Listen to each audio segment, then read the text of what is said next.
Hai Sobat Rebahan, selamat datang di channel hiburan Kamar Rebahan. Admin akan membacakan kelanjutan sebuah cerita novel yang sangat seru, yang sangat menarik, yang sangat menghibur, yang sangat layak untuk diikuti dari awal hingga akhir. Sebuah cerita novel yang berjudul The Story of Chen. Tetapi sebelum melanjutkannya, pastikan kalian sudah subscribe channel ini dan aktifkan lonceng notifikasinya agar tidak ketinggalan jika admin upload video terbaru. Jika kalian menyukai cerita seperti ini, jangan lupa like, jika berkenan share juga ke teman-teman lainnya agar teman-teman lainnya juga mendapatkan informasi dan hiburan di channel ini. Baik, kita lanjutkan di part ke-525 bertepatan dengan bab ke-2540.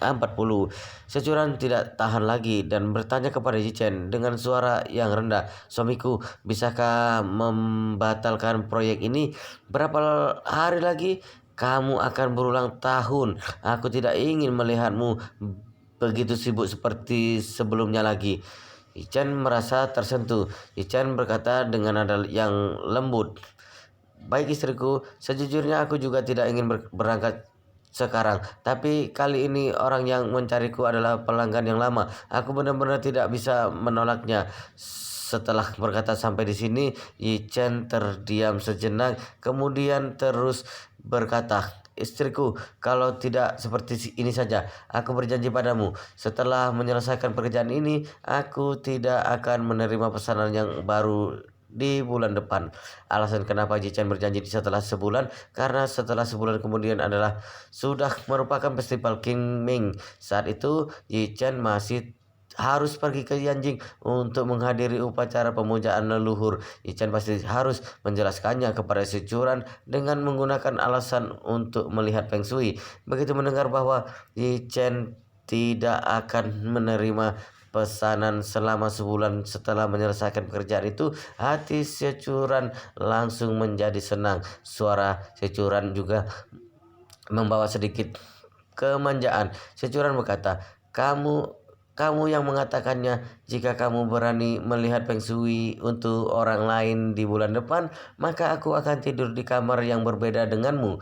Begitu mendengarkan ini, Yichen langsung menyetujuinya. Tanpa ragu-ragu, Yichen berkata, "Istriku, kamu tenang saja, aku akan menepatinya."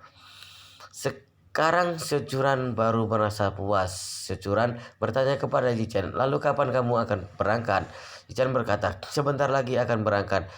Securan bertanya dengan nada yang sangat kaget, "Kenapa begitu terburu-buru? Aku mengira bahwa kamu akan berangkat besok." Yichen menjelaskan, "Penjual villa itu menghubungi beberapa pembeli pada saat yang bersamaan. Karena harganya relatif murah, jadi yang membayar terlebih dahulu akan mendapatkannya. Jadi pelanggan lama ini baru begitu cemas. Pelanggan lama ini ingin menyuruhku pergi bersama dengannya hari ini." Securan bertanya dengan nada yang penasaran, "Pelanggan apaan? Pria atau wanita?" Setelah berkata, Securan juga merasa pertanyaannya sedikit tidak cocok. Securan segera menjelaskannya, "Ichen, aku hanya bertanya dengan sembrono. Aku tidak bermaksud yang lain. Tidak apa-apa jika kamu tidak ingin mengatakannya." Ichen berkata sambil tersenyum, "Itu merupakan pelanggan pria. Pelanggan ini cukup terkenal, yaitu manajer umum di Hotel Buckingham Palace, Chen Jekai." Tentu saja Securan pernah mendengar nama Chen Jekai, tapi Securan hanya tahu bahwa Chen Jekai merupakan manajer umum di Hotel Buckingham Palace. Securan juga tahu bahwa Chen Jekai memiliki kekuatan yang cukup besar di Jenling, tapi Securan sama sekali tidak tahu latar belakang Chen Jekai yang sebenarnya. Jadi Jichen juga tidak takut untuk memanfaatkan Cenjekai sebagai alasan. Setelah mendengar nama Cenjekai, Securan berkata dengan nada yang kaget, "Sialan, dikatakan bahwa Cenjekai sangat hebat. Bahkan keluarga Song harus memberi muka untuknya. Kapan Cenjekai menjadi pelanggan lamamu?" Jichen berpura-pura merendahkan suaranya. Ichen berkata sambil tersenyum, "Bukankah orang-orang kaya di Jinling sangat percaya dengan Feng Shui? Sebelumnya aku sedikit terkenal, jadi banyak orang kaya mencariku saat itu." Setelah berkata, Ichen berkata lagi, "Istriku, kamu tunggu sebentar, aku akan menyuruh Presiden Chen untuk berbicara denganmu." Securan segera berkata, "Tidak, tidak suamiku, aku hanya bertanya saja, tidak bermaksud yang lain." Yichen berkata sambil tersenyum, suamimu juga tidak bermaksud yang lain. Suamimu hanya ingin membiarkanmu merasa tenang. Setelah berkata, Yichen berkata pada Chen Jekai, Presiden Chen, mohon Anda berbicara dengan istri saya. Chen Jekai segera mendekat kemari. Chen Jekai berkata dengan nada yang serius, Nyonya Ji, saya Chen Jekai. Kali ini sudah menyusahkan Master Yi untuk pergi ke luar kota bersama dengan saya. Saya berharap Anda jangan keberatan. Securan segera bertanya, tidak, saya berharap perjalanan kalian bisa lancar. Saat ini Ichen berkata, istriku, kami akan segera berangkat. Aku tidak berbicara denganmu lagi. Securan segera berkata, kalau begitu kamu harus memperhatikan keselamatan saat berada di luar kota. Kemudian ingat makan tepat waktu. Ichen berkata sambil tersenyum, kamu tenang saja, aku akan menjaga diriku sendiri dengan baik. Sekarang Securan baru berkata dengan nada yang enggan, kalau begitu kamu pergi saja, aku akan terus bekerja cepat kembali, oke? Ichen juga menutup telepon dengan sedikit enggan, kemudian segera berkata kepada Chen Jekai, atur helikopter, aku akan ke bandara. Saat Chen bilang mau pergi ke bandara, Chen Jekai tanpa sadar berkata, Tuan Muda, mau pergi sekarang? Yichen berkata, tunggu apa lagi? Jika tidak pergi sekarang, pesawat diperkirakan sudah lepas landas dan akan tiba di bandara Jinling dalam waktu lebih dari 20 menit. Jika gerakan helikopter lebih lambat lagi, mungkin pesawat Concorde yang akan sampai lebih dahulu. Chen Jekai baru pulih kembali dan menyeringai canggung. Benar-benar aku lupa pesawat Concorde ini terbang cepat. Tunggu sebentar, aku akan mengatur helikopter untuk lepas landas. Setelah berbicara, Chen Jekai mengambil HT di atas meja dan berkata, awak helikopter segera bersiap dan berangkat ke Bandara Jending dalam 5 menit. Tidak lama, Chen mendengar suara mesin helikopter dinyalakan dari atap. Chen Jekai buru-buru berkata, Tuan Muda, sudah bisa berangkat.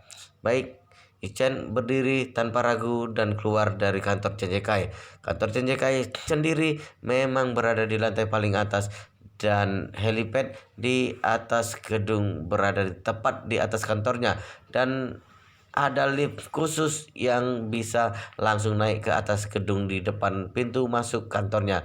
Di bawah arahan Chen Jekai, Yichen naik lift khusus ke atas gedung. Saat ini helikopter sudah dinyalakan dan siap lepas landas kapan saja.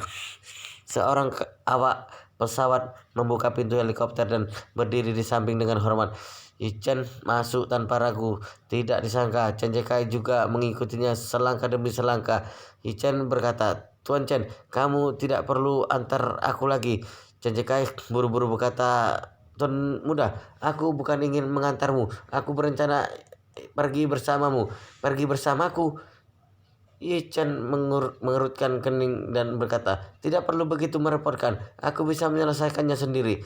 Chen Jekai berkata, tidak bisa, Tuan Muda. Anda pergi ke Surya, itu tempat baru dan asing. Meskipun kemampuanmu tidak tertandingi, tapi aku masih berharap bisa mengikuti di sisimu. Selain itu, jika Nyonya Muda menelpon, setidaknya aku bisa membantumu untuk berbohong. Saat melihat ekspresi Chen Jekai yang bersikeras, Yichen tidak menolak dan berkata, baiklah kalau begitu, kita pergi bersama.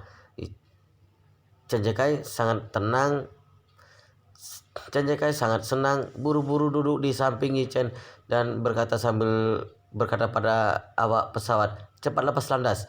Helikopter segera naik dan melaju dengan kencang ke Bandara Jinling. 20 menit kemudian, saat helikopter kurang dari 10 km dari bandara, Yichen melihat pesawat penumpang putih ramping di langit di atasnya terbang dengan sangat cepat. Tidak sama dengan bagian depan pesawat penumpang biasa yang berbentuk busur. Hidung pesawat ini berbentuk kerucut yang sangat tajam dan sayapnya juga bukan berbentuk dua sayap terbuka, melainkan sayap delta yang menghadap ke belakang secara keseluruhan. Sepintas bentuk sayap delta ini adalah jenis gaya rancangan yang sangat cepat. Chen Jekai di samping juga terlihat melihat pesawat itu dan berkata dengan semangat, "Tuan muda, cepat lihatlah, itu adalah pesawat Concorde, Tuan besar. Tampaknya pesawat ini akan tiba duluan dari kita." Kecepatan lepas landas pesawat Concorde hampir 400 km per jam dan jauh lebih cepat daripada helikopter. Jadi dalam sekejap helikopter sudah jauh tertinggal. Chen melihat pesawat yang penuh fiksi ilmiah ini dan mau tidak mau mendesah dalam hati. Sungguh tidak kusangka pesawat yang terlihat begitu canggih ternyata produk beberapa puluh tahun yang lalu. Yang membuatnya semakin mendesah adalah kekuatan modal memang sangat kuat. Biaya untuk membuat pesawat jenis ini sangat tinggi. Biaya modifikasi dan pemeliharaan lebih tinggi. Biaya memilikinya lebih cepat habis daripada membakar uang. Jika bukan karena keluarga besar dengan aset lebih dari triliunan, tidak akan ada orang yang mampu memiliki barang yang begitu mahal. Beberapa menit kemudian, helikopter Yichen tiba di Bandara Jinling, dan di ujung landasan pacu bandara ada pesawat Concorde yang baru saja berhenti. Saat ini pilot berkata, "Tuan muda, Presiden Chen umpan balik dari bandara mengatakan Concorde sudah siap landas. Kita akan langsung mendarat di samping Concorde lalu naik ke pesawat dan segera lepas landas." Baik, Chen mengangguk. Dia semakin menyadari alasan kesuksesan keluarga besar sebagian besar karena jaminan di balik kesuksesan. Jika orang biasa ingin pergi ke Suriah menurut rute umum, dari saat naik ke pesawat setidaknya membutuhkan waktu 24 jam. Namun dengan sistem pendukung yang begitu lengkap, waktu untuk tiba di Suriah hampir bisa dipersingkat menjadi 6 jam. Perbedaan 18 jam tampaknya bukanlah masalah besar pada waktu biasa. Tidak lebih dari perbedaan antara tiket pesawat dan tiket kereta api.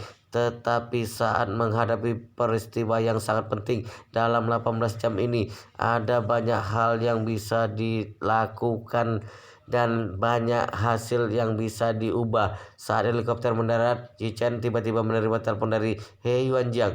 Begitu panggilan terhubung, He Yuanjiang berkata dengan sangat baik, "Yichen, terjadi masalah besar pada GQ." Yichen buru-buru bertanya, Paman He, kamu jangan panik dulu. Katakan perlahan, apa yang terjadi dengan GQ?" He Yuanjiang berkata, "Aku baru saja menerima informasi dari seorang teman setempat bahwa operasi militer tentara pemerintahan hari ini gagal. Pasukan yang mereka kirim dikepung oleh oposisi. Ribuan orang tewas, terluka, dan hampir 100 orang ditangkap. Di antara mereka ada 8 anak muda Amerika termasuk GQ." "Apa?" Yichen tiba-tiba berseru. "Apakah informasinya sudah dikonfirmasi?" He Yuanjiang berkata dengan sangat gugup. "Sudah dikonfirmasi. Sekarang pasukan pemerintah bersiap untuk melancarkan operasi militer. Tapi pihak oposisi sudah mengirimkan pesan pada pasukan pemerintah dan kedubes Amerika. Mereka meminta kedubes Amerika membayar uang tebusan sebesar 80 juta dolar Amerika Serikat. Jika tidak, GQ dan yang lainnya akan dihukum mati." Chen buru-buru bertanya, "Lalu apakah kedubes Amerika sudah memberi pernyataan?" "Sudah." He Yuanjiang menghela nafas dan berkata, "Juru berbicara mereka mencela keras tindakan oposisi dan mereka menyatakan bahwa mereka tidak akan menerima ancaman dari pihak oposisi dan menuntut mereka untuk membebaskan para sandera. Jika tidak, mereka akan melancarkan operasi militer." Nada bicara Yichen mau tidak mau menjadi serius dan berkata, "Jika seperti itu, kemungkinan besar akan memprovokasi pihak lain." "Benar." He Yuanjiang menggetakkan gigi dengan memarahi. "Temanku mengenal orang di kedubes Amerika. Mereka sebenarnya sama sekali tidak peduli dengan hidup dan mati ke-8 anak ini. Selain itu, mereka juga sama sekali tidak mau membayar uang tebusan karena selama bertahun-tahun mereka sudah memprovokasi banyak musuh di Timur Tengah. Begitu mereka mengalah kali ini, tidak tahu berapa orang yang akan mengikuti aksi ini nantinya. Jadi mereka ingin mencegah hal seperti ini terjadi lagi. Berbicara tentang ini, He Yuan Jiang berkata dengan sedih, pihak oposisi juga sangat marah dengan sikap kedubes Amerika. Mereka bilang akan memberi Amerika waktu selama 12 jam. Setelah 12 jam mereka akan mengeksekusi satu orang setiap setengah jam. Takutnya kali ini GQ akan bernasib buruk. Ye-chan buru-buru menghibur Paman He, Anda jangan terlalu khawatir dulu. He Yuan Jiang berkata dengan sangat sakit. Bagaimana aku bisa tidak khawatir? Sekarang aku sangat khawatir sampai hampir mengalami serangan jantung dan aku sangat menyesal. Aku menyesal membiarkan GQ menjadi warga negara Amerika waktu itu. Waktu itu dia lahir di Amerika, jadi sangat wajar mendaftarkan sebagai warga negara Amerika jika dia warga negara Tiongkok. Kali ini pasti masih ada kesempatan. Sayangnya dia dan teman-temannya itu semuanya adalah warga negara Amerika. Ichan buru-buru berkata, Paman He, jangan panik dulu dan jangan begitu pesimis. Aku akan segera berangkat ke Suria. Aku pasti akan mencari cara untuk menyelamatkan putrimu. Anda tunggu kabar baik dariku di dalam negeri. He Yuan Jiang bermimpi pun tidak menyangka ternyata Yichen sudah akan berangkat ke Suria. Awalnya dia menelpon Yichen juga bukan karena ingin meminta bantuan Yichen, karena dia merasa Yichen juga tidak mungkin bisa membantu apa-apa. Bagaimanapun putrinya sekarang berada 6 hingga 7.000 kilometer jauhnya di Suria, bahkan masih berada di tangan oposisi Suria yang bersenjata lengkap. Dalam situasi seperti ini, bahkan tentara pemerintah Suria juga tidak bisa berbuat apa-apa. Jadi dia juga tidak pernah berpikir Yichen bisa membantu. He Yuan Jiang menelpon Yichen sekarang terutama ingin memberitahunya situasi terbaru. Karena itu sewaktu mendengar Yichen mengatakan dia sudah akan berangkat ke Suria, dirinya sangat terkejut sampai tidak bisa berkata-kata. Setelah beberapa saat dia tanpa sadar bertanya, Yichen, bagaimana kamu pergi ke Suria? Tempat itu bahkan tidak terbuka untuk penerbangan sipil. Yichen sudah turun dari helikopter dan berjalan ke pesawat Concorde ramping di depannya. Dia berlari menaiki mobil tangga pesawat sambil berkata pada He Yuan Jiang, aku menyuruh keluarga Ye menyiapkan pesawat terbang ke Beirut, ibu kota Lebanon dulu, kemudian masuk ke Suria dari Beirut. Saat mendengar ini, He Yuan Jiang segera berkata dengan emosional, Yichen, apakah yang kamu katakan itu benar? Yichen berkata, tentu saja aku sudah berada di bandara Jinling dan akan segera berangkat.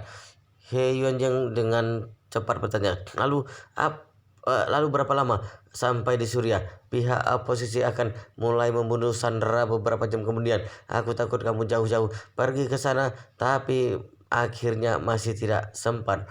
Yichen berkata, aku meminjam pesawat Concorde keluarga Yi dan bisa sampai ke Beirut dalam 4 jam. Selain itu, aku juga sudah meminta keluarga Yi untuk menyiapkan sumber daya dan orang di sana. Setelah mendarat seharusnya bisa langsung ke Suria. Dari Beirut ke Suria hanya berjarak puluhan kilometer.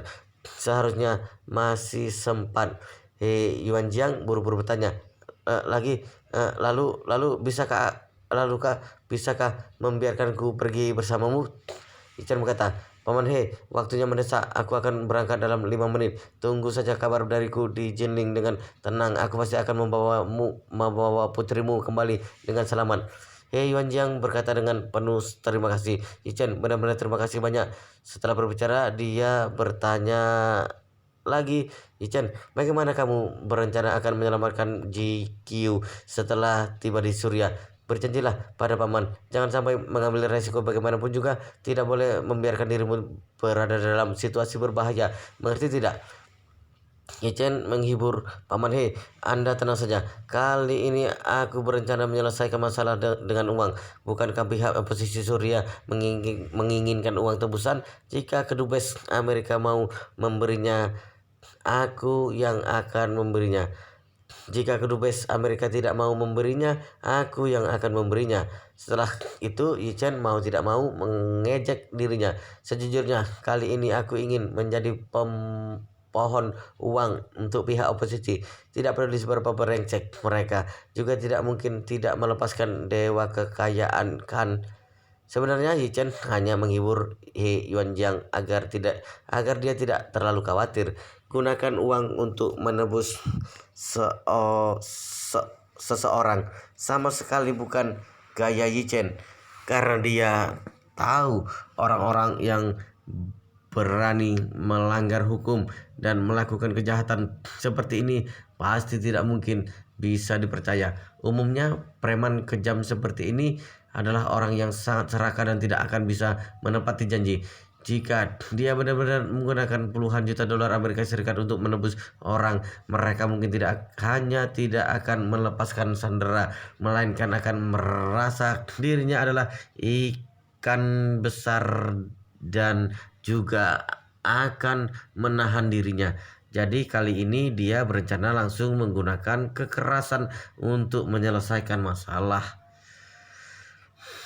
He Yuanjiang tidak tahu rencana Yichen. Dia merasa sedikit lega saat mendengar Yichen berencana menyelesaikan masalah dengan uang. Awalnya dia berharap kedubes Amerika bisa mengeluarkan uang untuk menebus orang, tapi sikap kedubes Amerika Serikat sangat keras, sama sekali tidak memberi ruang bagi pihak oposisi untuk negosiasi. Sekarang Yichen bersedia mengeluarkan uang untuk menebus orang. Dia merasa begitu meminta pihak oposisi, begitu permintaan pihak oposisi terpenuhi, mereka secara alami akan menepati janji mereka. Jadi dia berkata dengan penuh terima kasih kepada Yichen. Yichen, kalau begitu kuserahkan semuanya kepadamu. Yichen tersenyum sedikit dan berkata, Paman He, tenang saja, pesawat akan segera lepas landas, jadi tidak bisa mengobrol denganmu lagi. Ye Yuan Jiang buru-buru berkata, baik, Paman menunggu kembali dengan selamat. Paman menunggumu kembali dengan selamat. Setelah menutup telepon, Yichen sudah duduk di pesawat Concorde. Dia dan Chen Kai mengenakan sabuk pengaman setelah diingatkan awak pesawat. Setelah itu pesawat melaju di ujung landasan pacu dan menjulang ke udara. Kelebihan terbesar pesawat Concorde adalah sangat cepat dan terbangnya tinggi. Ketinggian jelajahnya mencapai 18.000 km. Setelah pesawat naik ke ketinggian yang sudah ditentukan dalam sekali jalan, kemudian mulai memasuki penerbangan supersonik. Yichen bersandar di kursi kelas 1 yang nyaman sambil memejamkan mata dan beristirahat. Kai di sampingnya tampaknya sedikit bersemangat dan memegang ponsel dan menggunakan jaringan satelit mahal untuk berkomunikasi dengan orang lain sambil memegang pena dan terus menggambar di buku kecil. Di tengah perjalanan, Yichen membuka matanya, menatapnya dan bertanya dengan penasaran, Tuan Chen, apa yang sedang kamu gambar? Chen Kai buru-buru berkata, Tuan besar sudah memberiku informasi kontak orang Lebanon padaku. Aku sudah berkomunikasi dengan mereka dan memahami beberapa situasi yang lebih spesifik. Sekarang sedang memilih sumber daya yang perlu kita gunakan. Yichen bertanya, apakah ada informasi spesifik baru? Chen Kai berkata, ada. Saat ini sudah memastikan posisi pasukan pihak oposisi letaknya di kota pegunungan kecil 80 km utara ibu kota Suriah. Tuan besar sudah membuka pertahanan perbatasan antara kedua negara. Setelah tiba di Lebanon, kita bisa langsung pindah ke helikopter menuju ke lokasi oposisi. Setelah berbicara, dia berkata lagi, Tuan Muda, kekuatan militer oposisi sangat kuat. Menurut informasi dari militer Suriah, oposisi menempatkan setidaknya 2.000 tentara di posisi ini. Setiap tentara dilengkapi dengan senjata otomatis, juga dilengkapi dengan lebih dari belasan tank, kendaraan lapis baja, serta 4 helikopter bersenjata. Jika kita pergi ke sana dengan helikopter, mereka mungkin akan langsung mengirim helikopter bersenjata untuk menyerang kita. Takutnya sangat sulit untuk mendekat. Yichen merenung sejenak, kemudian berkata, begini saja, minta pihak Lebanon menyiapkan pesawat bersayap tetap. pesawat akan membawaku ke langit di atas tujuannya dan aku akan terjun payung sendiri. Cencekai langsung bertanya, Tuan Muda, Anda ingin pergi sendiri? Chen berkata sambil tersenyum, tentu saja. Apakah kita bisa pergi berdua? Cencekai buru-buru berkata, Tuan Muda, maksudku adalah sebaiknya kita mengerahkan kelompok bantuan asing di Lebanon. Aku sudah meminta perantara untuk menghubungi tentara bayaran di sana. Mereka mencoba mencari tentara bayaran sebanyak mungkin. Chen melambaikan tangannya. Lawan memiliki 2.000 tentara dan senjata berat. Ini pada dasarnya ada konfigurasi resimen.